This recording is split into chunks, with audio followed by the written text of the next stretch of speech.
22-year-old Sarah travels to Alaska to work on her Uncle Silas's remote gold mining claim, hoping for adventure and a fresh start. But she soon uncovers a shocking truth about her uncle's operation, a truth that forces her to choose between family loyalty and her own conscience. What will Sarah do? How will her decision impact her life and the pristine Alaskan wilderness? Stay tuned to find out. And before we dive in, let us know where you're listening from today. And if this story of courage and moral struggle resonates with you, don't forget to hit that subscribe button. The frigid Alaskan air bit at Sarah's cheeks as she stepped off the small bush plane. Dust swirled around her, the scent of pine and damp earth filling her lungs. This was it. The remote gold claim her Uncle Silas had described with such enthusiasm. Miles from civilization, nestled between towering mountains and dense forests, it felt like stepping into another world. Sarah, armed with a restless spirit and a newly minted degree in environmental science, had jumped at the chance to spend the summer working with her uncle. She craved adventure and a break from city life. Plus, the money she'd earn would help pay off her student loans. Silas, a burly man with a weathered face and a booming laugh, greeted her with a bear hug. "Sarah, good to see you, kiddo. I knew you'd come around eventually. City life ain't for everyone, eh?" The first few days were a whirlwind of activity. Silas showed Sarah the ropes, explaining the intricacies of gold panning, sluicing, and operating the small-scale mining equipment. He introduced her to the other workers, a rough and tumble crew of men who seemed to have stepped straight out of a Jack London novel. Life on the claim was demanding. The days were long and physically grueling, the nights cold and punctuated by the eerie calls of wild animals. But Sarah thrived in the rugged environment. She loved the challenge, the camaraderie, and the feeling of being completely disconnected from the digital world. The pristine beauty of the Alaskan wilderness filled her with awe. Sparkling rivers snaked through valleys carpeted with wildflowers, and majestic eagles soared overhead against a backdrop of snow-capped peaks. This, she thought, was exactly what she needed. One afternoon, while exploring a section of the claim away from the main operations, Sarah stumbled upon something disturbing. Hidden amongst the trees, she found a small stream choked with sediment and debris. The water, normally crystal clear, was a murky brown. A pungent chemical odor hung in the air. Sarah's environmental science training kicked in. This wasn't natural erosion, this was pollution, and it was coming from her uncle's mine. She followed the contaminated stream back to its source, a hidden pipe discharging wastewater directly into the water. Sarah felt a knot of dread tighten in her stomach. Her uncle, the man she admired and trusted, was breaking the law. And not only was he breaking the law, he was destroying the very wilderness she had come to cherish. That night, Sarah confronted Silas. She showed him the polluted stream, the discharge pipe, the evidence of his illegal mining practices. Silas's jovial demeanor vanished, replaced by a cold, hard stare. "You don't understand how things work out here, Sarah," he growled. "Regulations are for city folk. Out here, it's survival of the fittest. I gotta do what I gotta do to make a living." "But you're poisoning the land," Sarah argued, her voice trembling with anger and disappointment. "This isn't just about you. It's about the environment, the wildlife, the future." Silas scoffed. "Don't get all high and mighty on me, kid. You think those fancy degrees teach you anything about the real world? Out here, money talks and everything else walks." Sarah felt a tear roll down her cheek. This wasn't the uncle she knew. This was a stranger, driven by greed and indifference. She realized she had a choice to make, a choice that would change everything. Sarah spent a sleepless night wrestling with her conscience. The image of the polluted stream, the harsh words of her uncle, replayed in her mind. Could she betray her family? Could she turn her back on the man who had offered her a job, a home, a chance to experience the Alaskan wilderness? But then she thought of the majestic eagles she'd seen soaring overhead, the crystal-clear rivers teeming with life, the pristine beauty that was slowly being poisoned by her uncle's greed. She knew what she had to do. The next morning, Sarah slipped away from the mining camp while everyone else was still asleep.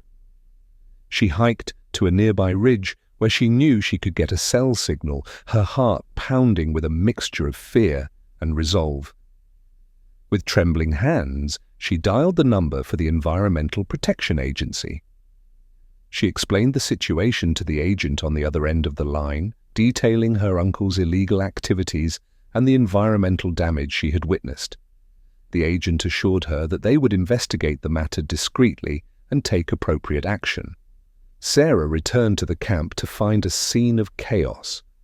The mining operations had ground to a halt. EPA agents, accompanied by local law enforcement, were swarming the site, collecting samples, taking photographs, and questioning the workers. Silas stood in the center of it all, his face ashen, his eyes burning with fury.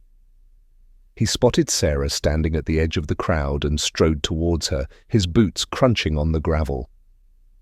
"You did this!" he snarled, his voice low and menacing. Sarah met his gaze, her own eyes filled with a mixture of sadness and defiance. "I had to, Uncle Silas," she said softly. "You left me no choice." The confrontation that followed was explosive. Silas raged, accusing Sarah of betrayal, of ruining his livelihood, of destroying everything he had worked for. The other miners, loyal to Silas, joined in, hurling insults and threats at Sarah. She stood her ground, though she felt like a lone tree in the face of a raging storm. She explained her reasons, her passion for protecting the environment, her belief that what Silas was doing was wrong, not just legally, but morally. But her words fell on deaf ears. In their eyes, she was a traitor, a city girl who didn't understand the realities of life in the Alaskan wilderness. The EPA agents escorted Silas away, his hands cuffed behind his back. Sarah watched him go, her heart heavy with conflicting emotions. She had done what she believed was right, but at a terrible cost. She had lost her uncle, her job, and the respect of the men she had worked alongside. She was alone, ostracized, and unsure of what the future held. Sarah left the mining camp the next day, her meager belongings packed in a small duffel bag. She stood at the edge of the gravel airstrip, watching the small plane disappear into the vast Alaskan sky. A sense of profound loneliness washed over her. She had come to Alaska seeking adventure and a fresh start, but she was leaving with a broken heart and a heavy burden. She had done the right thing, but it didn't make the pain any less real. As she waited for the train that would take her back to civilization, Sarah wondered if she would ever be able to reconcile her love for the Alaskan wilderness with the bitter memories of her time at the gold mine. The train journey back to Anchorage was a blur of desolate landscapes and introspective thoughts. Sarah gazed out the window, watching the miles of wilderness roll by, a stark reminder of the beauty she had fought to protect. She replayed the events of the past weeks in her mind, questioning her decisions, wondering if there had been another way. The weight of her choice pressed down on her, heavy and inescapable. Back in Anchorage, Sarah found a small, inexpensive apartment and started looking for work. She sent out dozens of resumes, highlighting her environmental science degree and her brief, albeit tumultuous, experience in the mining industry. The responses were few and far between. Some potential employers expressed concerns about her involvement in the shutdown of her uncle's mine, viewing her as a troublemaker.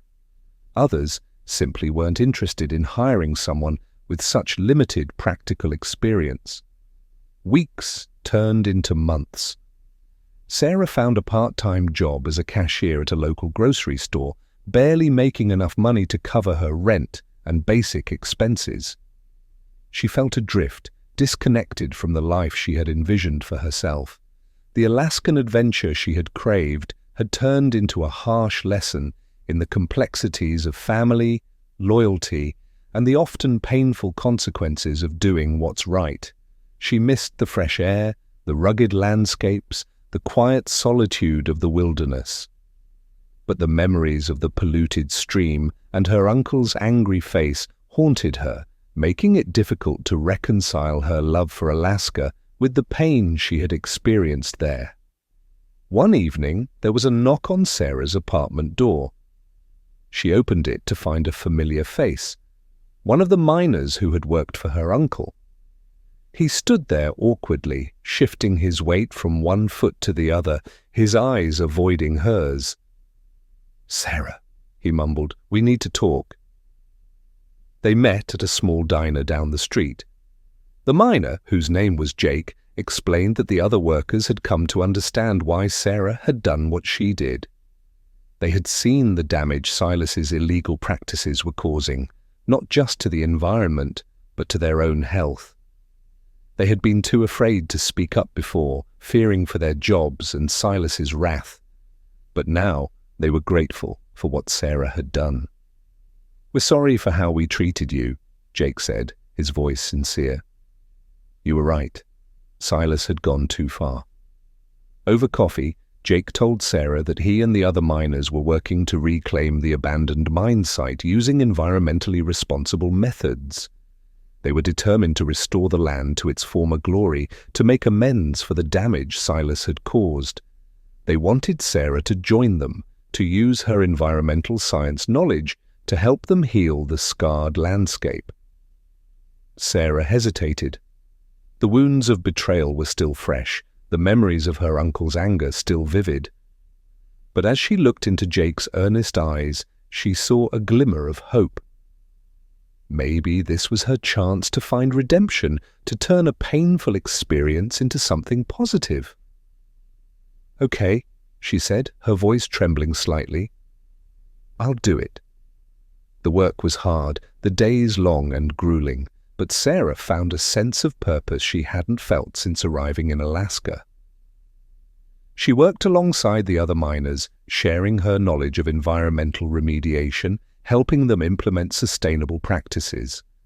They toiled together, reclaiming the scarred land, planting native trees and shrubs, restoring the polluted stream to its former clarity. A sense of camaraderie developed among them, forged in shared labor and a common goal. They were healing the land, and in doing so they were healing themselves. Months passed. The mine site, once a scene of environmental destruction, slowly began to transform. The murky brown stream once again flowed crystal clear, teeming with fish. Trees and shrubs took root, their green leaves a vibrant contrast against the rugged landscape. The air, once thick with the stench of chemicals, now carried the fresh scent of pine and damp earth. Sarah felt a sense of profound satisfaction as she witnessed the land's recovery. She had played a part in healing this small corner of the Alaskan wilderness, and that knowledge filled her with a quiet pride. Silas's trial was a media sensation. The story of the young environmentalist who had exposed her uncle's illegal mining practices captivated the nation. Sarah testified against him, her voice clear and steady as she recounted the evidence she had uncovered. She spoke not with anger or resentment, but with a deep sadness for what her uncle had done and a firm conviction that he needed to be held accountable. Silas was found guilty and sentenced to a lengthy prison term, as well as a hefty fine to cover the cost of environmental cleanup. One evening, Sarah received a phone call from an unexpected source. It was Silas calling from prison. His voice was subdued, almost gentle. He apologized for his actions, acknowledging the harm he had caused to the environment and to his family. He told Sarah he was proud of her for standing up for what she believed in, even though it meant going against him. The conversation was brief, but it brought a sense of closure to Sarah. She realized that forgiveness, though difficult, was a necessary part of healing. Years passed. Sarah remained in Alaska, dedicating her life to protecting the pristine wilderness she had come to love. She became a leading advocate for responsible mining practices, working with government agencies and local communities to ensure that the mistakes of the past were not repeated. She often returned to the reclaimed mine site, now a thriving ecosystem, a testament to the power of nature to heal and the resilience of the human spirit. One crisp autumn afternoon, Sarah stood on the ridge overlooking the valley where she had once worked alongside her uncle. The air was clear, the sky a brilliant blue. A lone eagle soared overhead, its wings catching the golden light of the setting sun. Sarah thought back to the day she had arrived in Alaska, full of hope and idealism. The journey had been far more difficult than she could have imagined, filled with challenges and heartbreak. But it had also been a journey of self-discovery, of finding her voice, and of realizing the profound impact a single person can have on the world. She had chosen the path of courage and integrity, and although it had cost her dearly, she knew she had made the right choice.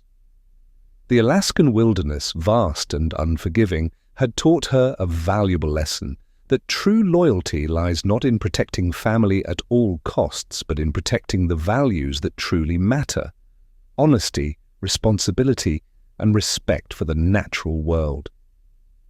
What did you think of Sarah's story? Let us know in the comments below. And if you enjoyed this tale of courage and environmental stewardship, be sure to subscribe for more inspiring stories. Thanks for listening.